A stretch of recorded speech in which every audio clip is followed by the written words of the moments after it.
Donc, nous avons vu que l'étang est véritablement et en réalité in re, non en vertu de ce qu'il est seulement dans l'intellect, in intellectu, mais en vertu de son acte d'être, actus essendi, qui lui est propre. La création entière consiste précisément en la réception de cet acte d'être, ce qui permet de dire à saint Thomas, le premier effet de Dieu dans les choses est l'être même que tous les autres effets présupposent. Il suit de ces considérations que l'être est pour la créature son premier bien. Il est bon d'être. Il vaut mieux être en effet que ne pas être. Si le bien, comme l'un, était au-delà de l'être, il ne serait pas. Rien ne serait bon. Mais, enseigne saint Thomas, l'être et le bien convertuntur. Ils sont convertibles. Tout ce qui est bon. Et tout ce qui est bon est. Tout ce qui est bon comme désirable du fait qu'il est. Je cite, pour toute chose, c'est la même chose d'être et d'être bon. L'être créé, quoique fini et contingent, est un bien, donc une bonne œuvre. L'œuvre créatrice de l'être même subsistant par soi, qui est le bien souverain, attirant tout à lui. Tel est le sens de la création ex nihilo. Elle n'est pas in nihilo, en ce sens qu'elle consiste à poser dans l'être ce qui n'était pas pour le faire participer au bonheur d'exister en étant, en recevant l'être. La création ne saurait donc être mauvaise. L'être n'est pas le mal, comme l'affirme Emmanuel Lévinas, pour qui l'être, comme l'un, puisqu'il appartient à cette tradition finalement post-heideggerienne qui remonte à ce plotinisme amputé du retour, pour Emmanuel Lévinas, l'être comme l'un empêche l'autre d'être autre et de se dire comme tel. Il relève, voyez-vous, de cette pensée post-heideggerienne qui s'apparente à celle de Plotin, dont justement on retire le retour à l'un. Plotin, le philosophe de l'un, pour qui le monde résulte d'une dégradation dans le multiple, dans le non-un, jusque dans la matière identifiée au mal. L'existence est un malheur, comme le pense le bouddhisme, avec lequel la pensée de Maître Eckhart n'est pas sans affinité, et pour lequel tout ce qui est de trop pour la pureté de l'un. J'ai scandalisé les admirateurs de Simone Weil, qui elle-même affirme que l'existence est un malheur, et qu'il faut donc disparaître. On est de trop pour l'éternité. Rien n'est plus étranger à la philosophie de Thomas, qui n'est pas seulement réaliste, mais optimiste, et optimiste parce que réaliste. Tout ce que Dieu a fait est bon. En les créant, il offre aux créatures un être et une activité qui leur sont propres, en vue d'accéder librement à leur fin, qui est le bonheur dans le bien possédé autant qu'ils les possèdent. Et voyez-vous, ici, c'est une réponse à cette objection de ceux qui disent, à la suite finalement, et dans l'esprit d'Occam, mais formule que l'on retrouve par exemple sous la plume du naïf, de l'ingénu, et non moins excellent, généreux, Albert Camus, hein, qui nous dit que si Dieu est tout-puissant, la créature n'est pas libre, et si elle est libre, Dieu n'est pas tout-puissant.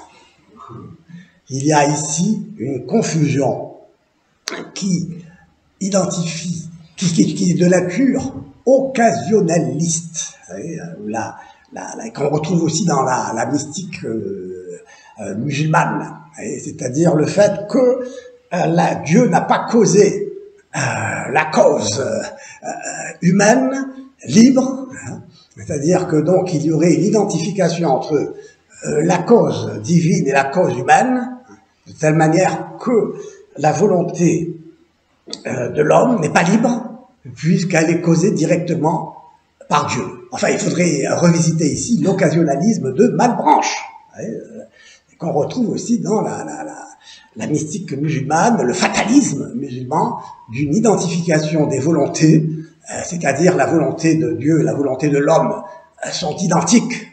Il n'y a pas de liberté humaine, puisque ce qui cause la volonté de l'homme, c'est la volonté de Dieu.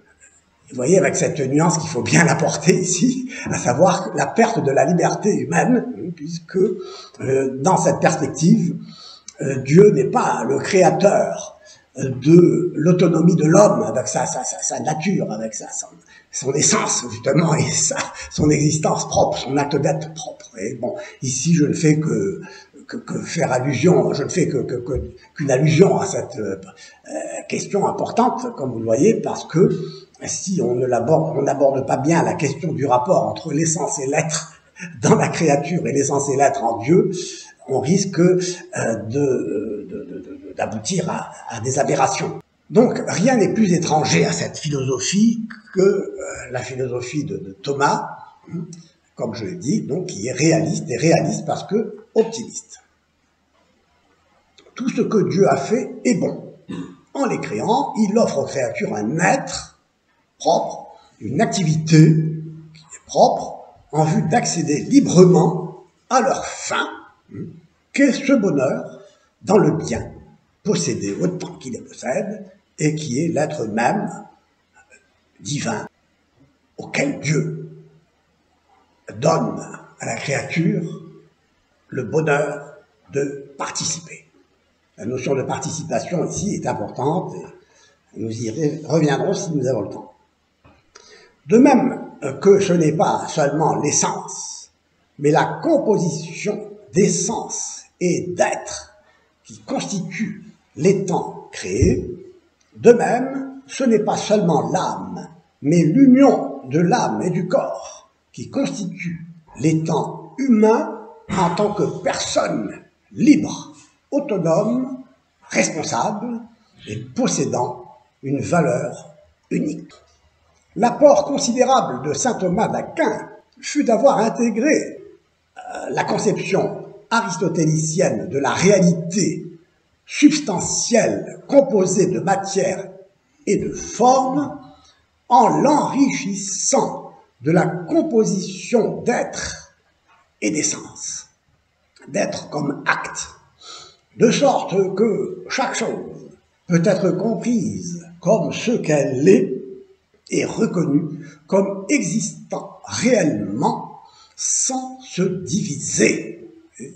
Puisque nous savons que le danger pour l'étant est de se diviser à l'infini et de se vider de lui-même et de rejoindre ainsi l'un dans l'un, c'est-à-dire l'un sans l'être, dans une sorte d'élan de mystique nihiliste sur lequel je mets toujours en garde en dénonçant contre les admirateurs de Maître Eckhart, en dénonçant le danger de cette mystique d'origine finalement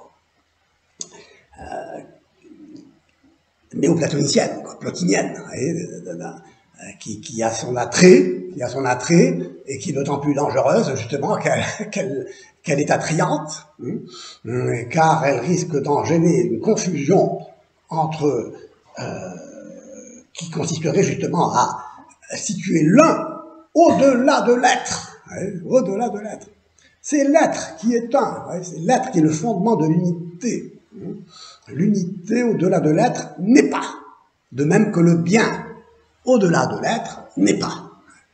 Le bien, l'un, l'être, convertum tour. La vérité ou la réalité des choses n'est donc pas dans le monde intelligible des idées platoniciennes, ce qui entraînait un inconvénient majeur, à savoir que les choses du monde sensible sont irréelles. Et Aristote a réagi en corrigeant Platon, comme on sait, en affirmant que la vérité est dans la réalité substantielle et sensible. La réalité de Socrate est dans l'individu Socrate, et non dans l'humanité, dans l'idée d'humanité. Socrate, qui n'est pas une ombre, appelée à s'effacer dans la nuit de la caverne, ou dans la nuit de l'un, la substance, l'ousia, ne se réduit pas à la seule forme, parce qu'elle est indissociablement composée de matière, hulée, et de forme, morphée. C'est bel et bien l'individu Socrate qui existe réellement, et non l'idée universelle d'humanité, l'essence, indépendamment de l'être. Saint Thomas assimile cette doctrine aristotélicienne, cette doctrine illémorphique, et montre que les choses sont composées de matière et de forme, de puissance et d'acte, d'essence et d'être. Elles sont et sont ce qu'elles sont. Cette doctrine, cependant, a vite été oubliée, obscurcie, on l'a dit, au profit des pensées de Duns Scotus et d'Occam qui ont prévalu. Ainsi, l'histoire de la pensée se trouve devant 4 orientations possibles. La première consiste dans l'affirmation d'une essence identifiée à l'être, l'aidos platonicien, seul le monde intelligible est réellement réel, ontos on, comme il dit. Deuxièmement, l'affirmation d'une essence sans l'être, l'essence neutre d'Avicenne, qui sera reprise par Duns Scotus. Troisièmement, l'affirmation d'un être sans essence, le Dasein de Heidegger. Et quatrièmement, l'affirmation d'une composition réelle de l'être et de l'essence dans les temps, selon saint Thomas, qui offre une doctrine équilibrée en enseignant que les temps ne se réduit pas au seul acte d'être et ne se ramène pas à l'essence sans l'être. Les choses sont en vertu d'un acte d'être qui les actue du dedans, et non, comme le pensait Avicenne, de l'extérieur. On le verra. Les choses sont en vertu d'un acte d'être qui les actue du dedans, mais non sans être déterminées par une essence qui permet de définir ce qu'elles sont. L'être, en tant qu'acte, est ce qu'il y a de plus profond et de plus déterminant dans ce qui est, dans l'étant, l'ens. Le fond des choses, ai-je dit, n'est pas sans fond. L'acte d'être les fonde et constitue leur réalité en les posant hors du non-être. Et cet acte d'être de l'étant se fonde à son tour sur un acte d'être, qui est l'acte pur de l'être même, de l'esse ipsum subsistens per se, qui n'est rien en puissance, comme on disait tout à l'heure. La pensée de Thomas déjoue ainsi le nihilisme. Ce qui est l'étant ne se ramène pas exclusivement à la seule essence, comme l'objectum ou comme l'esse objectivum de Duns Scott, qui a été repris par la philosophie moderne, et se retrouve dans la philosophie du cogito, et ne se réduit pas non plus à l'existence, comme l'affirme Heidegger et sa postérité. Tout étant est composé d'être et d'essence, dans ce qui est réellement pas d'être sans essence et pas d'essence sans être. Les choses sont réelles et intelligibles, par conséquent. Le philosophe commence vraiment à philosopher en s'étonnant que les choses soient et qu'elles soient ce qu'elles sont. C'est un axiome pour nous. Donc, nous pouvons faire un point ici sur le sens des termes tels que nous les entendons. Le mot étant ens et le participe présent substantivé du verbe esse. Et il renvoie à ce dernier, c'est-à-dire à l'être en tant qu'acte, et ensuite seulement à ce qu'il est, c'est-à-dire à son essence. De même, le terme essentia a le verbe esse pour racine. Étienne Gilson va jusqu'à évoquer un imaginaire participe présent essence, essence, qui exprimerait bien le lien entre essence et être, et qui serait à esse dans le même rapport, dit-il, que l'anglais being à to be. Cependant, pousser jusqu'au bout cette suggestion pourrait conduire à minimiser la distinction entre être et essence. Car l'essence ne donne pas l'être et ne se confond pas avec lui. Être et essence sont toujours unis l'un à l'autre dans les temps, mais sans se confondre. Il n'y a pas non plus davantage un être de l'essence et un être de l'existence. On verra cela, ça se complique, mais on ne peut pas dire que l'essence et l'être se distinguent, comme le dira Gilles de Rome, comme deux choses, comme deux entités à part. Tout le mystère, enfin toute la subtilité, est ici de concevoir cette distinction comme une composition d'être et d'essence. Être et essence sont toujours unis, sans se confondre, n'est-ce pas, et distincts sans se séparer. J'ai insisté là-dessus.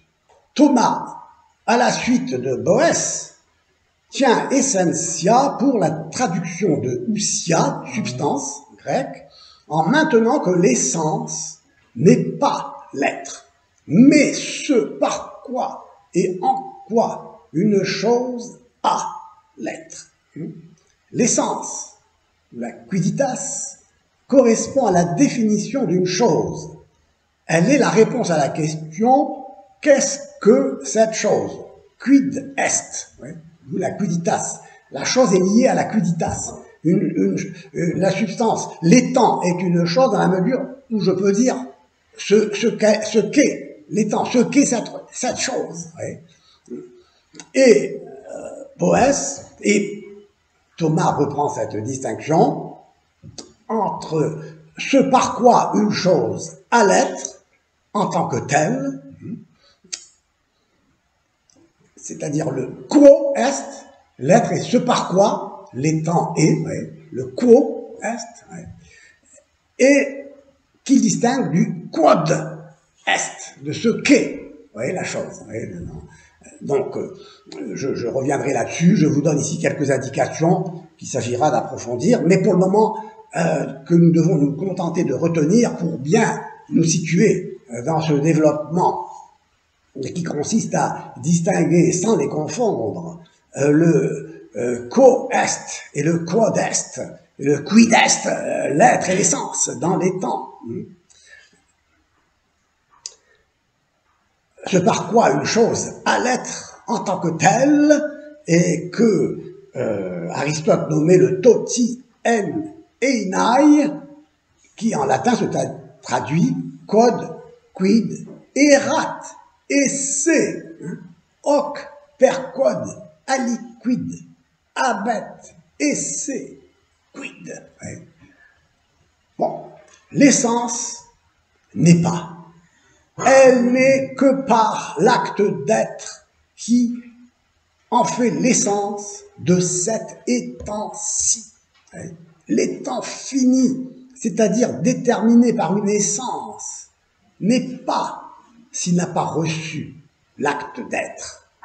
L'être est ce par quoi, un étant déterminé par une essence, et en acte, quod, un quod, un quelque chose. L'essence définit l'étant comme un composé de matière et de forme, mais l'étant ainsi défini demeure en puissance par rapport à son acte d'être. Autre que l'être, l'essence ne constitue pas à elle seule l'étant tant que celui-ci n'a pas reçu l'acte d'être. L'être est donc ce qui est reçu, non ce qui reçoit.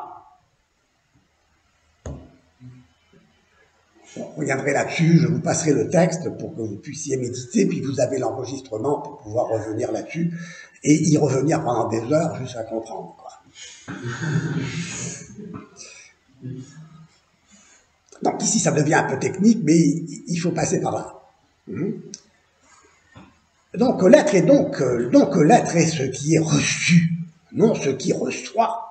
L'étant peut se concevoir dès lors comme ayant l'être, comme un abens esse, ce qui a l'être, et qui est effectivement en acte. Ce qui n'est pas actuellement, effectivement, n'est pas, car toute perfection présuppose l'être, pour être. Pour être bon, il faut être. Autrement dit, le bien, comme l'un, n'est pas au-dessus de l'être. L'être est la perfection qui conditionne toutes les perfections. Il est la perfection de toutes les perfections, dit saint Thomas. Rien ne peut s'ajouter à l'être qui lui soit étranger. Ce qui lui est étranger est le non-être. C'est pourquoi l'être n'est pas un genre, qui suppose une distinction, une différence. Peu importe ici. L'étant complètement constitué est composé de matière et de forme, d'essence et d'un acte d'être.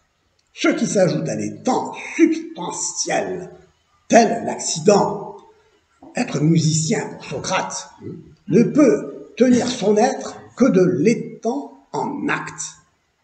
Un étant ne saurait, je l'ai dit, se composer d'étant.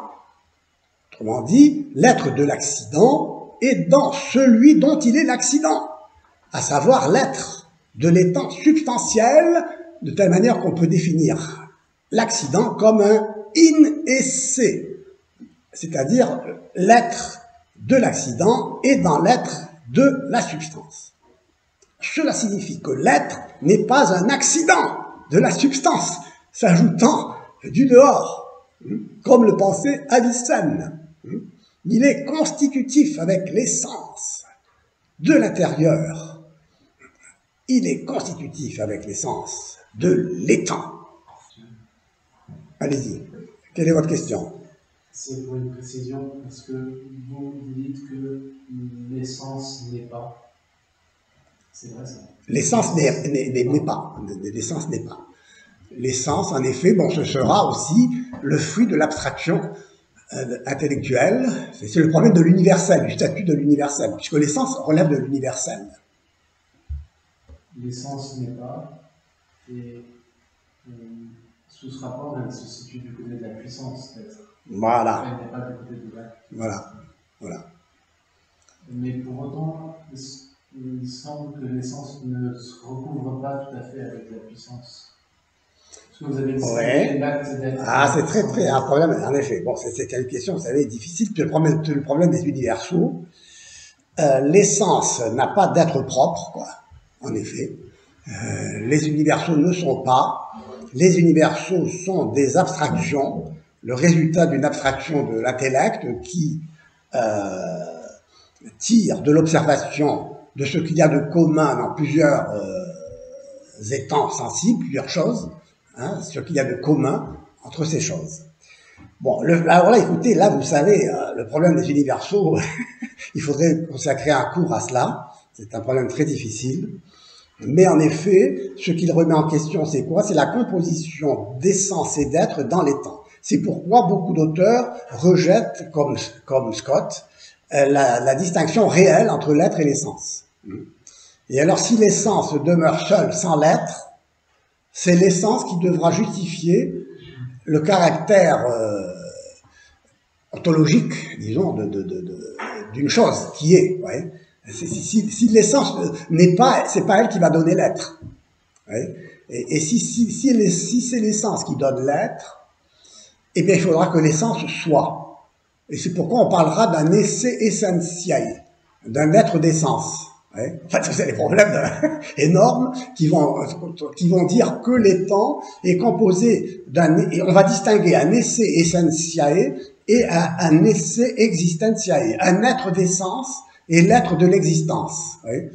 Donc ça se complique, mais attention, c'est très intéressant parce que toute la source des erreurs est là, et surtout l'erreur en particulier même de Heidegger, quoi. Quand il va dénoncer justement cette composition d'essai essentiel et d'essai existentiel en disant non, il n'y a que l'existence, il n'y a pas l'être d'essence. Ouais. Bon, on reviendra là-dessus. Bonne question, mais il faut absolument que je termine ici pour vous dire ceci, c'est que l'être de l'étant n'est pas l'essence, hein, et l'étant et l'essence sans l'être ne peut pas constituer l'étant. L'étant est composé nécessairement et d'une manière réelle d'une essence et d'un être, d'une essence qui n'est pas l'être, d'un être qui n'est pas l'essence, mais d'une essence qui n'est pas sans l'être et d'un être qui n'est pas sans l'essence. Bon, alors je voulais conclure ici en vous disant que justement, Heidegger rejoindrait saint Thomas s'il ne rejetait pas la composition d'être et d'essence dans les temps. Finalement, tout ce qui va contre le thomisme consiste dans ce rejet d'une distinction réelle entre l'être et les temps. Ouais. Parce que soit on va tomber dans l'essentialisme, soit on va tomber dans l'existentialisme. Ouais. L'essentialisme, c'est l'idée que tout étant se ramène à l'essence. C'est ce que reproche justement Heidegger et l'existentialisme, en disant que non, tout ce qui est réel n'est pas rationnel. Tout ce qui est réel ne se ramène pas à sa représentation. Oui, c'est ce qu'on dit depuis le début. D'accord? Est-ce que ça va? On va continuer, parce que je vois que ça va pas. Mais on va continuer là-dessus. Ce qui va nous aider de comprendre, c'est justement cette opposition entre saint Thomas et Heidegger et sa postérité. Saint Thomas, la philosophie de l'essai, qui est indissociable de l'essence, hein, d'une essence qui se confond, qui s'identifie à l'être en Dieu, et d'une essence qui se distingue de l'être dans les temps. Ouais. Bon. Et c'est pourquoi j'ai fait ces 4 divisions, n'est-ce pas? Vous vous souvenez, j'ai fait. De toute façon, je vous enverrai le texte aussi. Il faudra que vous ayez aussi quelques textes sous les yeux. Vous avez vu, j'ai distingué, disons, les 4 positions possibles d'une conception où l'essence se confond avec le réel, d'un réel qui est dissocié de l'essence, n'est-ce pas? Et d'un réel qui est composé d'essence et d'être. Donc, je disais que Heidegger rejoindrait, c'est ce qui va nous aider de comprendre, Heidegger rejoindrait saint Thomas s'il ne rejetait pas à son tour la composition d'être et d'essence, en rejetant tout simplement l'essence à laquelle se réduirait l'étant selon lui. Le Dasein, pour lui, consiste à exister sans être justement déterminé par une essence. Il existe de manière sans signification, incapable de se tenir en soi, de subsister par lui-même avec sa signification, avec son sens. Il se trouve là, jeté dans le monde, avec lequel il est entraîné dans sa chute, dans le non-sens, dans l'absurde. Si en effet l'étant n'est pas en vertu d'un acte d'être qui lui soit propre, il reste sans fondement. Il existe suspendu sur un fond sans fond. Ouais. L'angoisse née de l'expérience, justement, que l'étant peut n'être rien, qu'il est de trop pour l'éternité blanche et pure de l'un, ouais, qu'il souille de sa présence. Ouais. Et cette logique est propre à la philosophie néoplatonicienne de l'un, qui a conduit, comme on l'a dit, à identifier le non-un au mal. La métaphysique de l'ipsum esse comme pure actualité, comme plénitude positive, comme actus purus, est son exact opposé. La différence de l'essence de l'un pur et nu, qui est de ne pas être, et dont le vide correspond à l'absence, pure, à l'absence de tout être, c'est-à-dire à ce qui est au-delà de l'être, qui est du non-être. Donc, rien n'est au-dessus de l'être pour Thomas, qui est sans limite, infini, simple, c'est-à-dire un, individu, parce qu'il est. Et donc, en ce sens, il ne se confond pas avec l'étant qui est, lui, limité, déterminé, fini, composé d'essence et d'être. L'étant est composé donc d'essence et d'un acte d'être. Cette doctrine prolonge celle d'Aristote pour qui l'étant se ramène à la substance, à l'ousia, définie comme un composé de matière en puissance et de forme, en acte. Mais la forme seule ne peut pas apporter l'être. La forme, l'essence, désigne la quisitas, ce qu'est une chose, sans être soumise au changement, à la génération, à la corruption. Elle ne connaît ni progrès, ni déficience, l'essence. Elle n'est pas susceptible de plus ou de moins. Socrate n'est pas plus ou moins homme.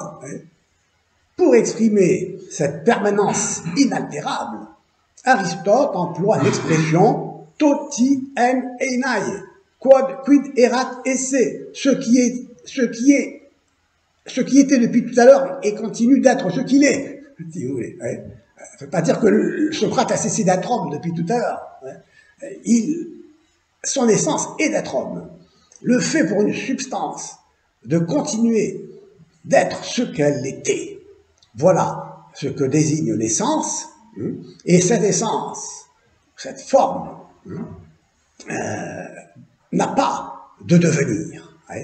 La forme de la sphère d'airain, nous dit Aristote, n'est point, lorsque l'on fabrique la sphère d'airain, ce qui naît, c'est l'union de la forme sphérique et de l'airain, de la forme et de la matière. La naissance, donc, du devenir consiste ainsi dans l'union d'une forme avec une matière en puissance de la recevoir. De même, la matière est l'ensemble des conditions qui doivent être réalisées pour que la forme puisse apparaître, comme le coffre en puissance que je construis, ou ce qui revient au même, la matière du coffre. C'est le bois. Bon, je n'ai pas le temps ici de rendre tout cela, on reviendra là-dessus, mais c'est pour vous montrer comment sont intimement reliés matière et forme, comme sont reliés intimement essence et être. Essence en puissance, être en acte. Je reviendrai là-dessus parce qu'on n'a pas le temps malheureusement. Et puis, donc si vous voulez, on peut revenir un peu sur votre question, qui est la question des universaux, sur le statut ontologique de l'essence. Vous demandez un peu qu'est-ce que devient l'essence dans tout ça, quoi. Eh bien, en effet, l'essence, pour Platon, c'est l'aidos. c'est la seule réalité qui soit. L'essence a un statut d'universalité. Ce qui est réellement réel et ce qui est universel et paradigmatique. L'humanité. C'est l'humanité qui est réelle. Socrate, lui, est voué à disparaître dans la nuit de l'universalité, si vous voulez, justement. Socrate n'est qu'une ombre, n'existe pas, il n'y a pas d'existence de l'individu. Ouais. Ce n'est qu'une ombre, une dégradation. C'est ça qui est la richesse, la profondeur du platonisme. Mais en même temps, le ressort de toute l'histoire de la philosophie, c'est la réaction aristotélicienne face à cet exclusivisme de l'essence, car Aristote va dire, non, la substance ne se réduit pas à sa forme, à son essence. La substance, c'est la forme plus la matière qui compose cet individu, Socrate, qui est le seul à exister réellement. C'est ce malheureux Socrate qui va mourir quand on va lui ingérer la ciguë. C'est pas l'humanité. Même si l'humanité, en tant qu'humanité, en prend un coup, si vous voulez. Mais celui qui va mourir et cesser d'exister, c'est quand on va dissocier en lui la forme et la matière. Le corps et l'âme, finalement. L'essence et l'être. Donc, il n'y a pas de forme sans matière, il n'y a pas de matière sans forme. La matière sans forme, c'est du néant pur pour Aristote. C'est une privation absolue, quoi. C'est donc, vous voyez, c'est très important. Il faut bien saisir cet aristotélisme que l'on retrouve chez saint Thomas, de l'union illémorphique, qui va être complétée de cette distinction, de cette composition, plus qu'une distinction, une composition d'essence et d'être. Donc l'humanité en Socrate, son essence, se réalise dans un individu grâce à un acte d'être, qui sera l'acte d'être de quelqu'un qui est humain, qui partage son humanité en tant qu'humanité, c'est l'acte d'être de Socrate, c'est de ne pas être un ange, de ne pas être un âne, quoi. C'est d'être un homme. Mais cet acte d'être, c'est ce qui individualise, l'individu. C'est ce qui donne à l'individu son statut existentiel. La matière, certes, individualise la forme en la déterminant quantitativement, justement, quantitativement. Mais c'est l'acte d'être qui constitue l'étant comme un être réel. Bon, ça, je conçois que c'est très abstrait, quoi. Mais enfin, comprenez, si vous considérez que Socrate, n'est-ce pas, n'est pas une unité, vous coupez-lui la tête, les jambes, et vous verrez s'il continue d'être Socrate, quoi. Vous le coupez, vous le séparez de sa forme, n'est-ce pas, et sa matière devient un amas informe, c'est le cas de le dire, n'est-ce pas, qui cessera de faire que cet amas n'est plus Socrate, informé par une forme qui l'unifie, et un acte d'être qui lui donne sa consistance, sa réalité, ça l'unifie comme d'être qu'il est, quoi.